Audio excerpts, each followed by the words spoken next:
Welcome to Not Milk Never Milk. Subscribe if you're lactose intolerant. In this video, I will show how to make buffalo chicken dip in a slow cooker. First, gather your ingredients: 2 cups of cooked chicken, 1 8-ounce block of cream cheese, 1/2 cup of buffalo wing sauce, and 1/2 cup of ranch or blue cheese dressing. You will also need 1 cup of shredded cheddar cheese. Make sure your slow cooker is clean and ready to use. This recipe is perfect for parties or a cozy night in. Now, let's get everything into the slow cooker. Add the 8-ounce block of cream cheese, 1/2 cup of buffalo wing sauce, and 1/2 cup of ranch or blue cheese dressing.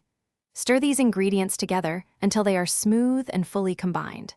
Next, fold in your 2 cups of shredded cooked chicken and 1/2 cup of the shredded cheddar cheese.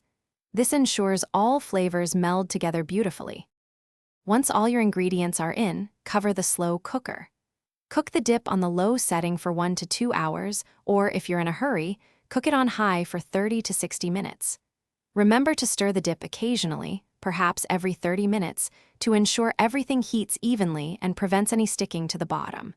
You'll know it's ready when it's hot, bubbly, and wonderfully melted. Finally, it's time to serve your delicious buffalo chicken dip. You can garnish it with a sprinkle of the remaining 1/2 cup of shredded cheddar cheese, some chopped green onions, or an extra drizzle of hot sauce for more kick. Serve it warm with your favorite dippers like tortilla chips, celery sticks, or sturdy crackers. This dip is always a crowd pleaser. Also, be sure to check the description for a link to those fantastic leak-proof containers and other great deals. Thanks for watching. If this was helpful, leave a like and consider subscribing. See you next time.